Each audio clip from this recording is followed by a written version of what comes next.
That folk music that you play there, what is that? How do you call that folk music? I think it was Studs Terkel who asked Big Bill Brunzi, did he consider his blues music to be folk music? And Big Bill says, well, never heard no horses sing.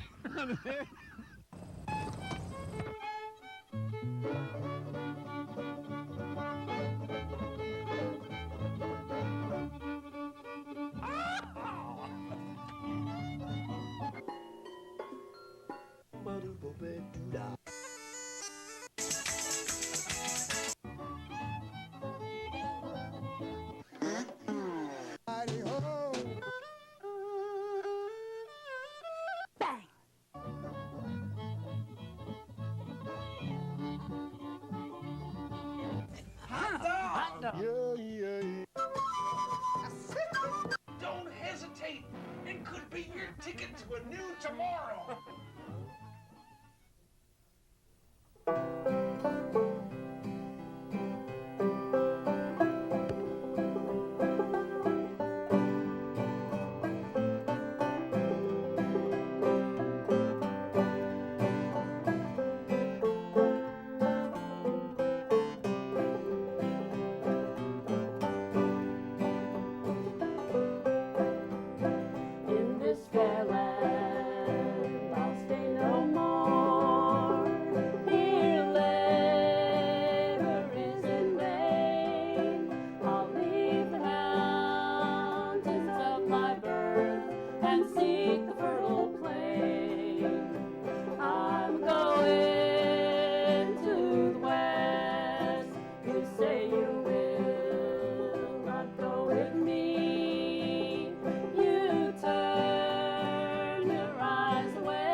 All right.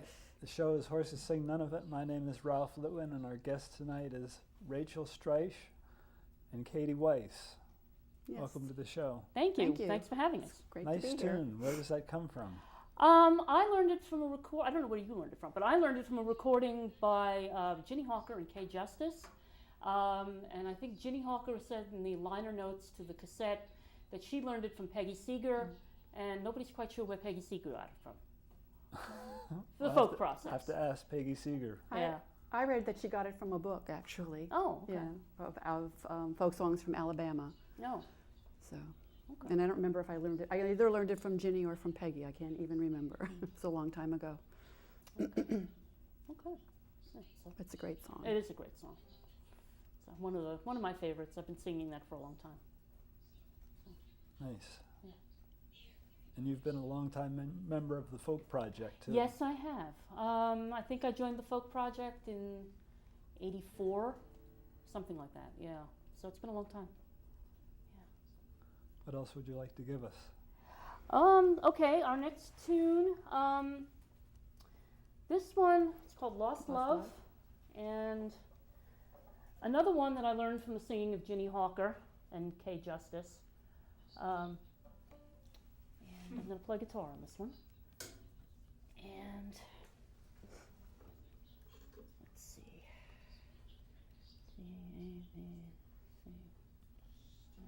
Okay, I think it's up here. Yes, okay. And get my thumb pick.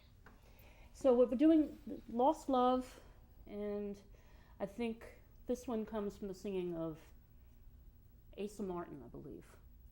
But I learned it from Ginny. yeah, I Okay, learned it off of Fawcett. Ginny's recording as well. I don't So remember. okay.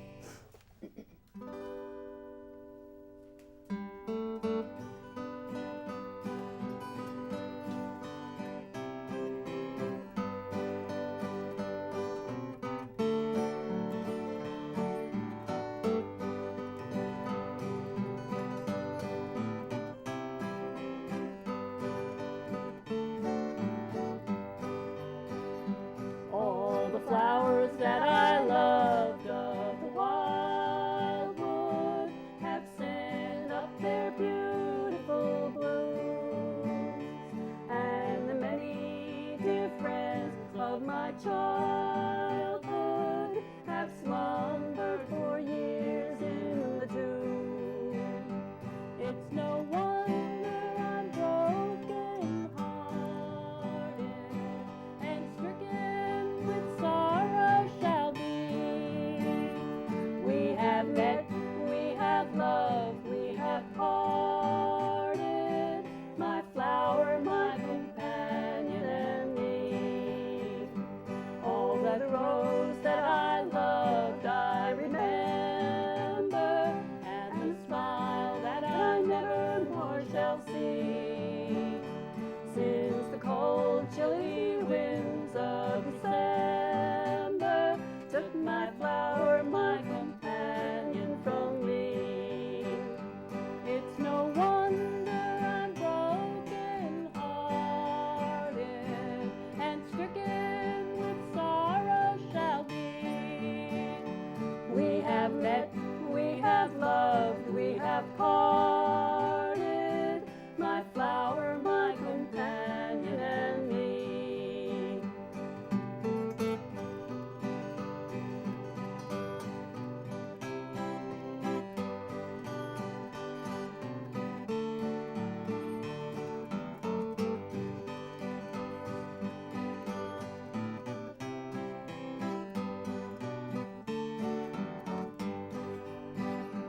Oh, just think on that lovely bright morning when our spirits from earth shall be free. We will meet those we love in the dawning, my flower, my companion and me. It's no wonder I'm broken hearted and stricken with sorrow shall be. We have met, we have loved, we have parted, my flower, my companion and me. We have met, we have loved, we have parted, my flower, my companion and me. Thanks. Great. Was How did actually- you get interested in this kind of music? Well, I started out as a guitarist, as a fingerstyle guitar player, and knew nothing about old-time music. And then I made friends with a woman named Nancy Schill, who was a fiddler. And when Nancy found out that I played guitar, she started inviting me to old-time music parties at her house. And that was my first real exposure to the music. And I just thought it was wonderful. 15, 20, 30 people show up at the house with potluck food and instruments, and there'd be one fiddle tune jam going on in the living room and another one going on down in the basement, and a gospel sing up in one of the bedrooms, and it was just great. And so that was really my first introduction to the music. And after playing guitar for a couple of years, backing up fiddlers and banjo players, I got interested in taking up other instruments. So that How was about you, Katie? I always played a little bit of guitar, folk music, and then got involved in contra dancing, and through that got involved in the folk project. So, and I spent a couple summers visiting a Shokin music camp, Jay Unger and Molly Mason. And That's great. That was wonderful. I got a big dose of the southern kind of music up there, and worked with Ginny Hawker. I've taken other wonderful people. I've taken a couple of workshops and things with Ginny Hawker at Augusta, the Augusta Heritage Arts workshops in Elkins, West Virginia, and they've been pretty wonderful too. So, and as it turns out, Katie and I know a lot of the same old-time musicians in this area, and we didn't realize it until just a few months ago when we started singing together. Yeah. So, Sounds great. thanks. Thanks. What else you got for us? We're gonna do. Now, where does this song come from? Do you know? A Dew Falls Heart. Yeah. It's written by a fiddler, Arthur Smith. A Dew Falls Heart is the name of the song. Okay. But it was actually written by a fiddler. Yeah. All right. But we're going to play with the banjo and the guitar. Yeah. Well. Go figure. Yeah, I'm not bothered. Okay.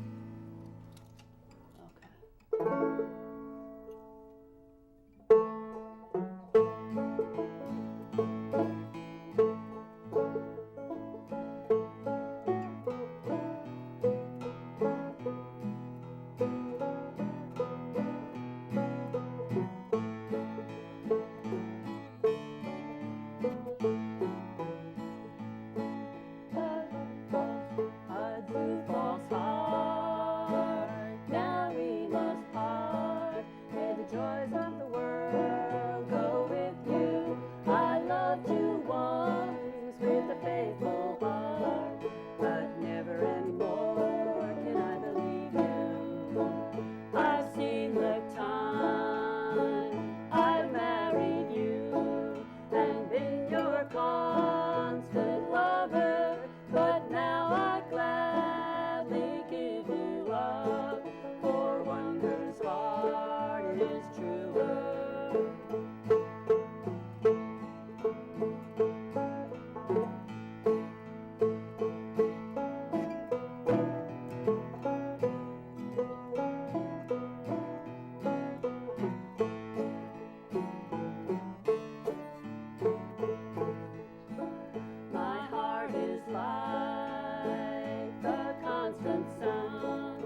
people want to get in touch with you, they can go to the Folk Project website, which is www.folkproject.org, Yes. and look at the performers resource list. Yes, I'm there, and I think Katie will be soon. Right. As soon as she goes home tonight. So yeah, that's definitely the best way to get a hold of us. Yeah. Okay. Okay. Ralph, do you remember the first time you and I ever played together? I do. I do too. Yeah, it was very cool. It was my first time ever playing at the Folk Project's birthday party show. Oh, I didn't realize that. Yeah, yeah. And you and I got matched up to play together. And we did Hot Chestnuts. Yes. Which you taught me. Which I taught you. I was doing a lot of. I didn't play fiddle or banjo or anything else at that point. I was just a fingerstyle guitar player at that point, and I had this tune that I'd gotten out of the book, and I played it, and you liked it, and you ended up miraculously improvising a banjo part on top of the guitar part, which I thought was wonderful, and it turned out to be a big success. I remember that very well. I do too. Yeah. I recorded that tune later. Yes, you did. Yes, you did. I actually have a copy of that CD with me playing on it. I'm very proud of it. So, okay. So next, we're going to do a fiddle tune. This is one that I learned from the playing of Pete Sutherland.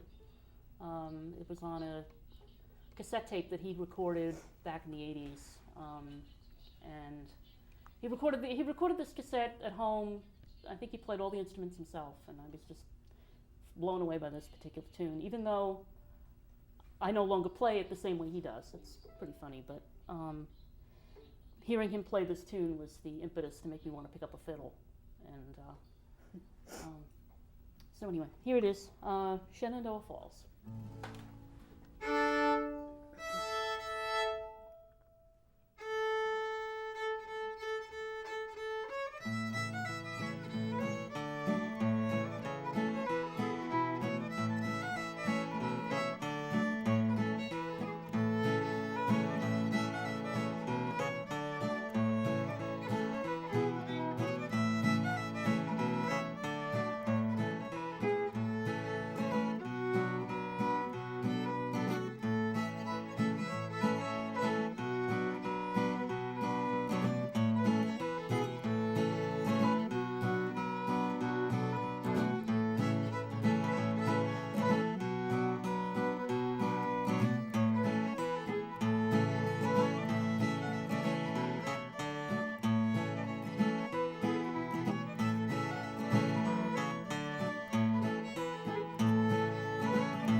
Very pretty tune. It is. Yeah. I really like it. It's really one of my favorites.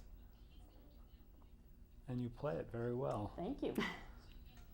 Nice guitar accompaniment too. Thank you, thank you, thank you. Very good. Should be Amelia Earhart, I guess. Okay. We should do that.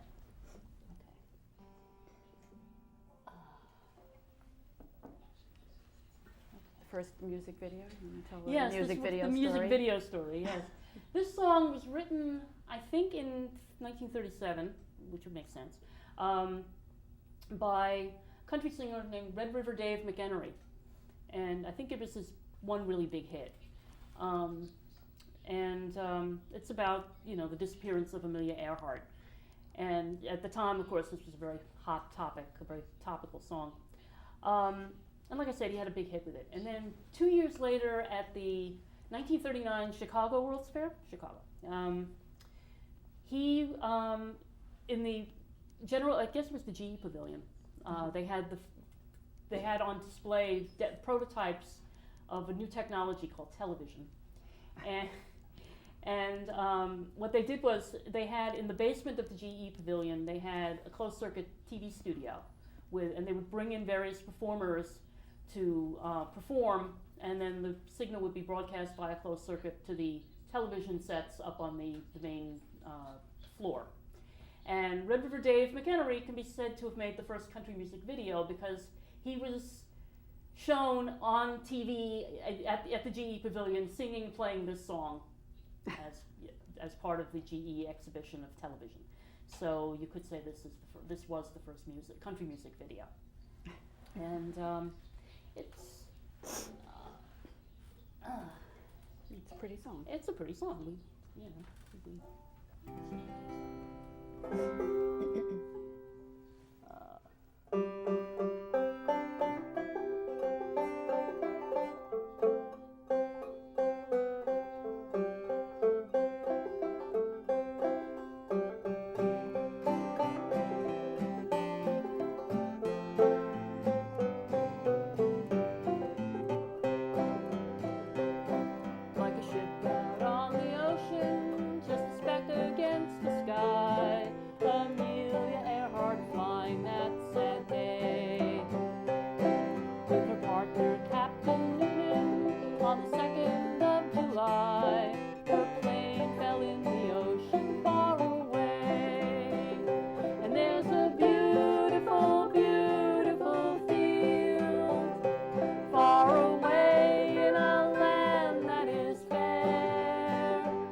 heard somebody singing over there. I used to do that with Gibney White. I remember Gibney, yeah. Yeah. Very good. Train on the Island? Yep. Okay.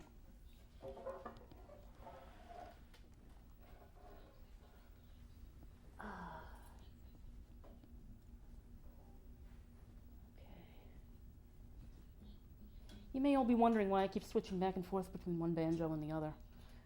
They're in different tunings.